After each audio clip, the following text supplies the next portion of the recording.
오늘 1절 보면 예수께서 갈릴리에서 다니시고 유대에서 다니려 아니하셨다.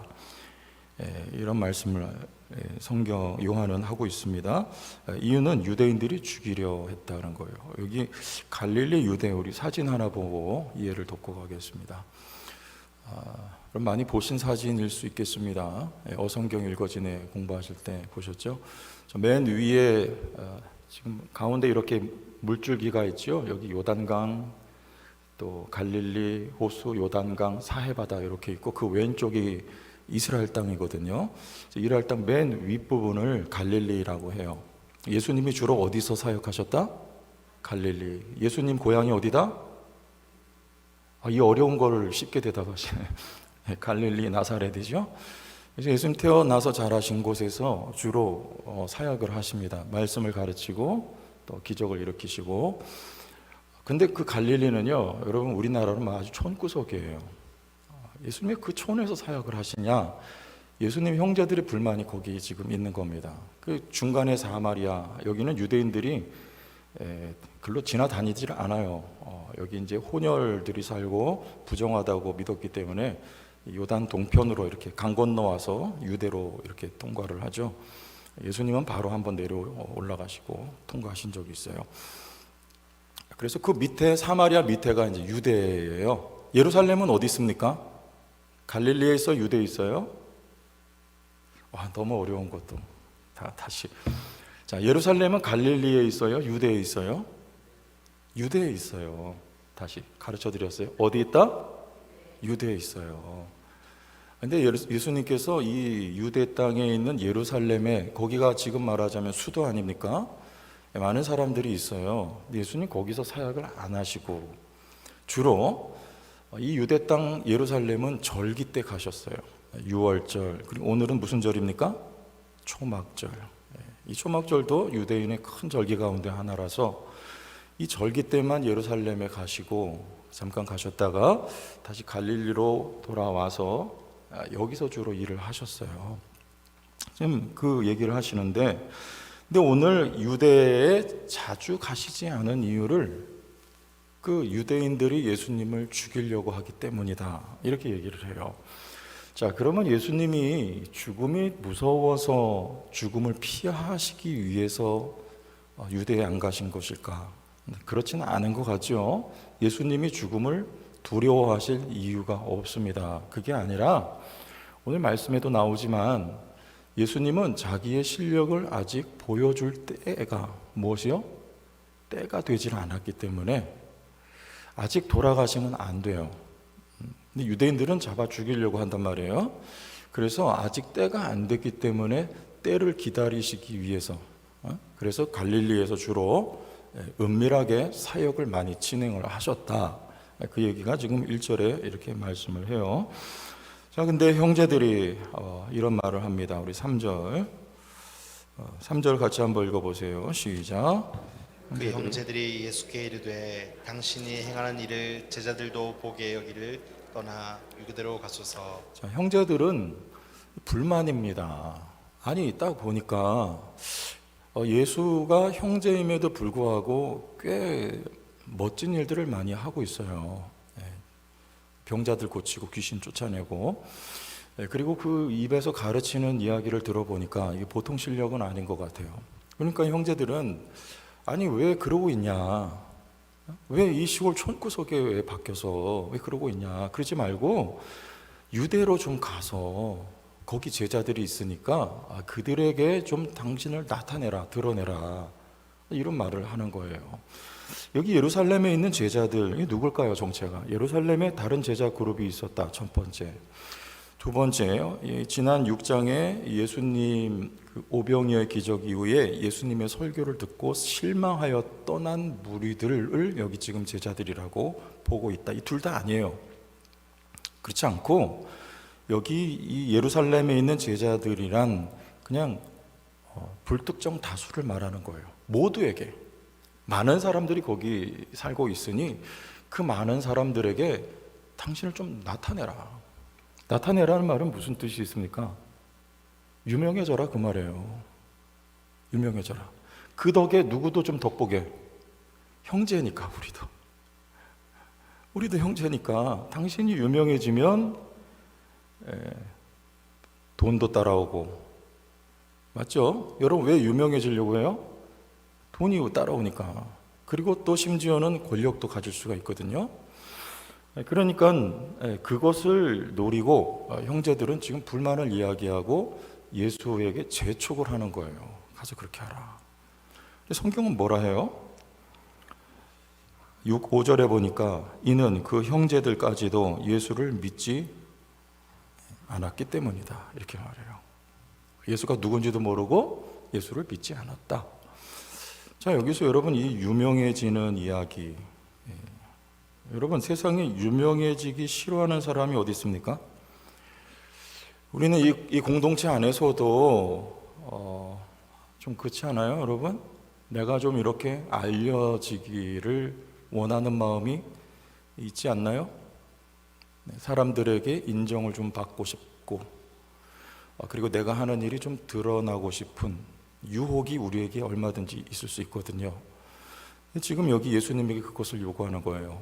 성경에서 유명해진다는 건 한 번도 긍정적으로 말을 하고 있지 않습니다. 다 부정적으로 말을 해요. 특히 창세기 6장에 누가 나오죠? 네피림이 나오죠. 이 네피림을 뭐라고 말합니까? 고대에 유명한 사람이라 그래요. 명성이 있다는 말은요, 그 이름이 알려져 있다는 뜻이거든요.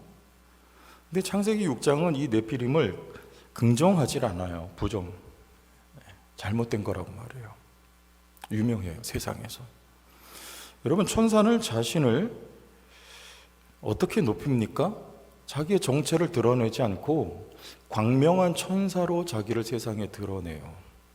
그럴듯하게 보이는 거죠.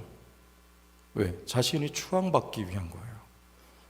여러분, 이게 다 세상의 사고 방식입니다. 세상적인 생각이에요. 우리는 첫째는 거듭나야 돼요. 저 영어 잘 못하지만 영어로 born again 그래요. born again. 미국 사람들은 물어봐요. 당신 그리스도인입니까? 이렇게 물어보는 경우도 있는데 born again 크리스찬입니까? 물어봐요. 첫째는 우리가 거듭나야 돼요. 근데 거듭났음에도 불구하고 아직 속이 안 바뀐 경우가 있을 수 있어요. 거듭나야 되고, 두 번째는 어디가 바뀌어야 됩니까? 우리 속이 바뀌어야 돼요. 생각이 바뀌어야 돼요. 굉장히 중요합니다.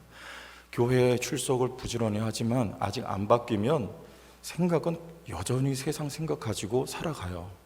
심지어는 교회에서 직분까지 받고 교회를 세상 생각 가지고 운영을 하려고 하는 경우도 얼마든지 있어요. 이게 다 하나님 뜻이 아니에요. 하나님 기뻐하지 않아요. 생각이 바뀌어야 돼요. 이번에 일본 총리가 새로 됐죠. 이름이 이시바예요. 이시바.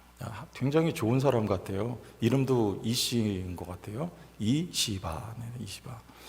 이분 뭐라고 했냐면, 우리 한일 관계가 좀 더 신뢰 관계가 돼야 되는데, 그러기 위해서는 우리 과거에 잘못한 것을 인정하고 사과해야 된다.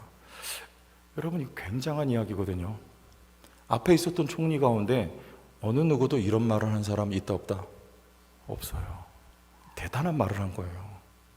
그래서 우리도 독일처럼, 독일이 과거에 잘못한 것을 시인하고 사과했기 때문에 지금 그 나라가 저렇게 잘 살고 있는 것처럼 우리 일본의 미래도 그렇게 돼야 된다, 이런 말을 했어요. 저는 신문을 보고 깜짝 놀랐어요. 아니, 일본 총리가 어떻게 이런 말을 할 수 있냐. 여러분, 이유를 알았어요. 이 이시바 총리가 4대째 믿는 집안이래요. 뭘 믿어요? 예수 믿는 4대째. 여러분, 이거 쉽지 않은 얘기. 일본은요, 그리스도인이 4%밖에 안 돼요. 아니, 다시 0.4%. 1%도 안 돼, 그리스도인이. 근데 그 가운데 이분이 4대째 믿는 분이래요. 그럼 앞으로 일본이 기대가 좀 돼요. 이분이 적어도 총리를 하는 동안에는. 여러분, 일본이라고 하는 나라는 아주 극소수지만 그들이 사회에 미치는 영향력이라고 하는 거는요, 우리 한국과 다르다는 거예요. 대표적으로 우찌무라 간조 같은 한 사람이, 여러분, 안 믿는 사람에게도 지금 존경을 받는 그리스도인이란 말이에요. 뭐가 다릅니까? 양과 수가 여러분 영향력을 결정하지 않는다는 얘기입니다. 어디가 바뀐, 속이 바뀐, 생각이 달라요. 생각이 세상 생각이 아니에요. 여러분이 성경에 근거한 생각이에요. 그래야 세상에 영향을 주기도 하고 우리가 그리스도인으로서 삶을 영향력 있는 삶을 살아갈 수가 있습니다. 안 그러면 세상에 사나 교회에 다니나 똑같아요. 그리고 피해를 주게 돼 있어요. 자, 어디가 바뀌어야 된다? 생각이 바뀌어야 됩니다. 완전히 달라요. 그럼 우리 생각은 무엇에 근거한 것이 되어야 될까요? 성경이죠. 하나님의 말씀이에요. 말씀 잘 알아야 됩니다. 자, 우리 4절 말씀 읽었죠? 근데 이 가르침, 예수님의 가르침과 기적을 통해서 세상에서 유명한 자가 좀 되어보라 이런 말을 하고 있는데 여러분 이들은 예수의 형제가 아니고 세상의 친구라. 7절 보세요. 7절. 자, 7절. 세상이 너희를 미워하지 아니하되 나를 미워하나니 이는 내가 세상의 일들을 악하다고 증언함이라 그랬어요. 자, 육신적으로는 예수님의 형제지만 이 사람들 지금 어디의 친구입니까? 세상의 친구란 말이에요. 이 성경이 지금 말씀하고 있는 거예요. 예수님께서도 말씀을 하셨습니다. 뭐라 하셨냐면 누가 진실로 나의 형제와 자매이며 나의 가족이냐 할 때 예수님이 누구든지 하늘에 계신 내 아버지의 뜻대로 하는 자가 내 형제요 자매요 어머니니라. 예수님 이런 말씀하셨어요. 여러분 누가 예수님의 형제요 예수님의 제자가 됩니까? 혈통과 육신으로 결정되는 게 아니라 그 말을 하고 있습니다. 아버지의 뜻 알고 아버지의 뜻대로 행하는 자가 예수님의 친구예요. 지금 여기 예수님의 형제들이지만 아버지의 뜻 알아요 몰라요? 몰라요. 모르면 살아요 못 살아요? 못 살아요. 예수님 형제 안 됩니다. 하나님의 뜻대로 살아야 예수님이 형제가 된다. 하나님의 뜻이 뭐냐? 하나님의 뜻은 성경에 기록되어 있고 세상과는 완전히 다릅니다. 하나님 뜻은요 그래요. 세상은요 높아지는 방법이 다 똑같아요. 세상에서는요 스스로 나의 손으로 자신을 높이는 방법이에요. 할 수 있으면 그래서 여기 형제들의 권면처럼 재촉처럼 자신을 세상에 알려야 돼요. 세상은 뭐라 해요? PR을 해야 돼. 자기 PR. 그러면 그게 뭐 잘못됐냐? 예? 공부 잘하고 실력 갖춰서 세상에 좀 이렇게 자신 알리는 게 뭐 그렇게 잘못됐냐? 이게 여기 왜 잘못입니까? 예수는 누굽니까? 하나님의 아들이고요. 예수님이 이 땅에 오셨을 때 어디 거 가지고 오셨어요? 그 귀신 쫓아낸 거, 그 입에서 나오는 말씀 다 하나님 거예요. 하나님께 받아서 말씀하시는 거, 그분의 능력이란 말이에요. 그럼 하나님이 주신 거 가지고 지금 세상에서 누구를 위해 쓰라는 겁니까? 자신을 위해 쓰라는 거예요. 자신을 드러내기 위해서. 여러분 이게 잘못이죠. 여러분 세상에서 좀 유명해지는 건 나쁘지 않아요. 그러나 중요한 건요, 여러분에게 하나님이 주신 것이 있다면 그걸 가지고 이용해 먹으면 거기 문제가 있다 그 말이에요. 목사가 세상에서 좀 유명해질 수 있습니다. 그러나 하나님이 자신에게 주신 것을 그 이유와 목적을 위해서 써먹기를 원하면 그것은 죄예요. 죄. 이게 아니에요. 하나님이 우리에게 주신 것은 무엇을 위한 것입니까? 아버지의 뜻대로 살라고 해요. 아버지의 뜻대로. 아버지 뜻이 뭘까요? 요거 알면 돼요. 그럼 우리는 이 세상에서 어떻게 유명해지고 어떻게 높아질 수 있느냐? 요거 하나님의 방법. 요게 오늘 핵심입니다. 자, 우리 8절 보세요. 여기 때가 나오는데요. 8절. 같이 한번 읽어봐요. 8절 시작. 너희는 명절에 올라가라. 내 때가 아직 차지 못하였으니 나는 이 명절에 아직 올라가지 아니하노라. 자, 첫째. 때가 있어요. 우리 요한복음 2장 봤습니다. 물을 포도주로 바꿔달라.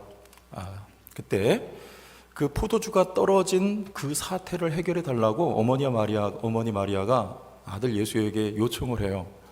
근데 예수님 뭐라고 하셨어요? 여인이라 그래요. 나와 무슨 상관이 있나이까? 그러면서 뭐라 하십니까? 아직 내 때가 이르지 아니하였나이다. 아직 예수님 자신의 실력을 드러내 보일 때가 아닙니다는 말씀을 하는 거예요. 여러분, 실력이 뭔지는 다음에 나옵니다. 때가 아니에요. 지금 예수님 피해 다니신 거 때가 아닙니다. 여러분, 우리가 하나님의 때에 높여져요. 믿습니까? 그 때를 내가 만들려고 하면 여러분 실패합니다. 하나님의 때가 있어요. 하나님의 때.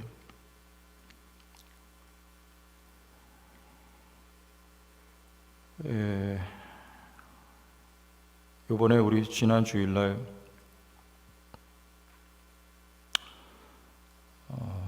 우리 강사 목사님 오시고 또 그 곁에 한 분 목사님이 오셨죠? 혹시 아실려나 모르겠네요. 그분이 오셔가지고 예배 마치고 식사를 같이 하고 와서 마당에 서서 배웅하는데 이제 이런 말씀을 하셔요. 저쪽에 이제 우리 요양원 있잖아요. 그 길 건너 우리 비전센터 우리 교회 것이었고. 근데 이 목사님은 어떤 일을 하시냐면 주로 이렇게 교회마다 방문을 하시고 이제 학교를 알리고 그리고 좀 이렇게 기도와 후원을 요청하는 일을 전담해서 하는 그런 목사님이세요. 그분이 한두 분이 계셔요. 근데 이분이 그러다 보니까 대부분 교회 상황을 잘 알고 계시고 우리 제천 성도 교회의 상황도 좀 아시는 거예요. 그러면서 목사님, 저 건물을 교회가 다시 앞으로 사야죠. 그러는 거예요. 사야죠. 제 얘기가 아니라 그분 이야기가 저걸 다시 사야죠. 저 비전센터. 그래서 그래야죠. 그러면 좋겠네요. 그랬는데 제 속에 있는 생각은요. 여러분 좀 불편함이 있으시죠? 실은 우리 주일날 예배 마치고 여기 우리 이제 유치부실에서 옹기종기 앉아서 우리 찬양인도 하고 교회 섬기는 분들은 교육자들이 식사를 해요. 그러니까 식당이 없잖아요. 참 불편하고 또 우리 이음플러스 어르신들은 저 2층까지 그 계단 난간 붙들고 오르락 내리락 할 때마다 제가 마음이 너무 아파요. 그거 볼 때마다 하나님의 기도는 하고 있는데 여러분 하나님의 때가 있습니다. 때가 있어요. 우리 기다려야 돼요. 내가 그거 결정하면 안 돼요. 답답함이 있지만 거기에 대해서 다른 반응하지 말고 믿음으로 기다려야 돼요. 저는 가지고 있는 확신이 뭐냐면 무엇인가 여러분 생각하실 때 지난 시간 우리 성도교회가 잃어버린 게 있다면 그게 어떤 건물이든 뭐든지 간에 저는 하나님이 회복시켜 주신다는 확신이 있어요. 그 근거가 뭔지는 제가 다 말씀 못 드려요. 좀 깊은 내용이에요. 하지만 저는 하나님께서 하시리라 그래 믿고 확신이 분명히 하나님이 하실 거예요. 어떤 방법인지 저는 모르겠습니다. 그러나 하나님이 회복을 시키시고 성도교회를 여기 세우신 뜻을 따라 당신의 하나님의 일을 진행해 나가실 것을 저는 확실히 알고 있습니다. 근데 때가 있어요. 하나님이 높이실 때가 있어요. 하나님이 당신의 일을 드러내 보이실 때가 있습니다. 여러분 그때까지 좀 불편하시더라도 인내할 수 있길 바랍니다. 기다리세요. 기다려야 돼요. 지금 예수님 때를 기다리고 있어요. 두 번째, 이 세상 사람들과 달라요. 세상 사람들은 그 때를 내가 결정한단 말이에요. 두 번째, 자리가 달라요. 세상 사람들은 어디 서려고 합니까? 할 수 있으면 높은 데 서려고 해요. 할 수 있으면 많이 갖는 자리, 내가 많이 착취할 수 있는 자리. 여러분 여기가 세상 사람들이 의도하고 있는 자리입니다. 그러나 예수님은 거기에 관심이 없어요. 예수님은 자신을 어디서 나타내 보이시길 원하십니까? 십자가예요. 어디서요? 십자가에서. 예수님은 거기까지예요. 자신을 나타내 보이려는 생각이 없어요. 왜? 십자가는 아무도 알아주지 않습니다. 침 뱉는 자리예요. 그러나 하나님 뜻은요, 하나님이 여러분에게 원하시는 자리는 바로 그런 자리라는 거 여러분 아십니까? 세상 생각과는 달라요. 세상 사람들이 눈치챌 수 없는 길입니다. 그래서 좁은 길이라는 거예요. 예수님은 거기까지, 죽는 데까지, 밀알된 데까지, 십자가까지. 그런데 세상에 알리는 일은 누가 하십니까? 거기서부터 하나님이 높이시고 하나님이 유명하게 하시고 모든 무릎을 그 이름 앞에 꿇게 만드시는 일은 전능하신 주권자이신 하나님이 하신다, 그 말입니다. 여러분, 어디를 향하여 우리가 가야 되겠습니까? 세상 사람들과 다른 자리를 우리는 추구해야 돼요. 여러분, 교회에서 알아주지 않아도 조용히 묵묵히 사람들 시선 의식하지 않고 꾸준하게 충성해 보세요. 때가 되면 하나님이 높여주실 줄 믿습니다. 때가 되면 하나님이 축복해 주실 줄 믿습니다. 그저 축복 아니에요, 여러분. 실제적인 보상, 이 땅에 살아가면서 여러분에게 필요한 무엇이 있다면 하나님이 보상해 주실 거예요. 때가 되면. 그게 지혜 아니겠어요? 그 지혜를 성경은 우리에게 가르쳐주고 있어요. 고린도전서 1장에 하나님의 지혜, 곧 십자가라고 우리에게 말씀하고 있습니다. 세상 사람들이 원하는 요구하고 있는 자리와 달라요. 야고보의 어머니가 예수님한테 요구한 자리가 그 자리예요. 당신의 나라가 올 때 내 아들 하나는 당신 우편에, 아들 하나는 당신의 좌편에. 그 자리 어디입니까? 너희가 내가 가려는 데를 아느냐? 모르니까 그러는 거예요. 여러분, 그건 망하는 자리입니다. 마귀적인 거예요. 세상에 속한 요청입니다. 그게 아니고요, 우리 주님 좁은 길로 가셨어요.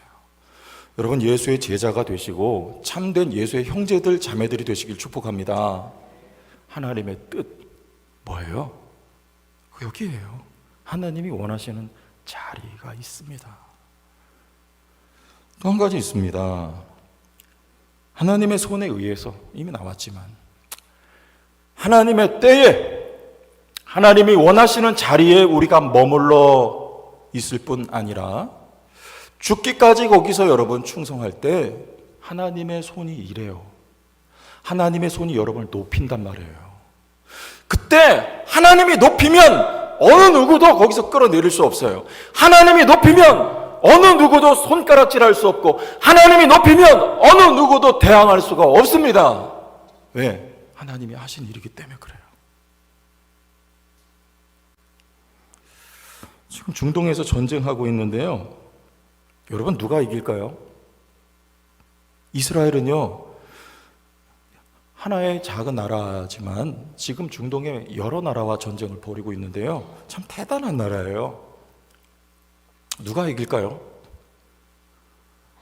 이스라엘이 이기게 돼 있어요. 왠지 아시죠?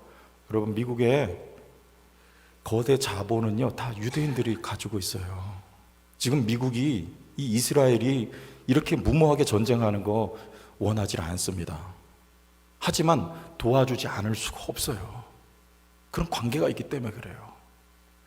근데 우리 대한민국이 미국하고 참 비슷한 나라라는 거 여러분 아세요? 지정학적인 위치가 그래요. 외세 침략받기 딱 좋은 데 있어요, 이 두 나라가. 민족성도 약간 비슷하고요. 또 하나 비슷한 게 뭔지 아세요? 우리 대한민국의 배후에 미국이라는 나라가 있어요. 여러분, 우리나라가 이렇게 잘 살게 된 거 미국을 부인할 수 없습니다. 그러나 이스라엘과 미국이라고 하는 나라는요, 그런 관계예요. 근데 우리와 미국은요, 정치적인 거예요. 이해관계이기 때문에 미국은 우리나라를 놓을 수가 없었던 거예요. 우리나라를 지원할 수밖에 없었어요. 그 덕에 우리나라는 지금 이만큼 살게 된 거예요. 여러분, 70년 6.25 전후 70년 만에 우리나라 세계에 이번에 우리 국군날 행사할 때 뭐 찬반이 많고 말이 많아요. 여러분, 우리나라는 못 만드는 무기가 지금 없게 됐어요. 6.25 전쟁 때 비행기 하나 없었던 나라예요. 여러분, 미국의 배후에 있기 때문입니까? 저는 그렇게 여러분, 보이는 현상은 그렇지만 하나님은 역사를 주관하는 분이란 말입니다. 이 모든 세계 역사는 하나님이 돌리고 계신 거예요. 이스라엘이 강한 이유도, 우리 대한민국이 이렇게 잘 살게 된 것도 하나님이 베푸신 축복이에요. 하나님의 뜻이 있기 때문이에요. 누가 높이신 것입니까? 하나님이 높이신 거예요. 대한민국의 위상을요, 하나님이 높여주신 줄로 저는 믿습니다. 하나님의 때가 되면요, 하나님이 여러분 높이세요. 여러분, 지혜입니다. 세상 사람들과 달리 사는 거, 다른 생각 가지고 사는 거, 세상에서는 바보예요. 그러나 하나님 앞에서는 그게 지혜입니다. 승리하는 방법이에요. 정령 힘을 얻는 길이에요. 그리고 여러분 인생 성공하는 첩경인 줄로 믿으시기를 예수님의 이름으로 축원합니다. 하나님 뜻대로 예수님의 제자로 살아가기를 바라요.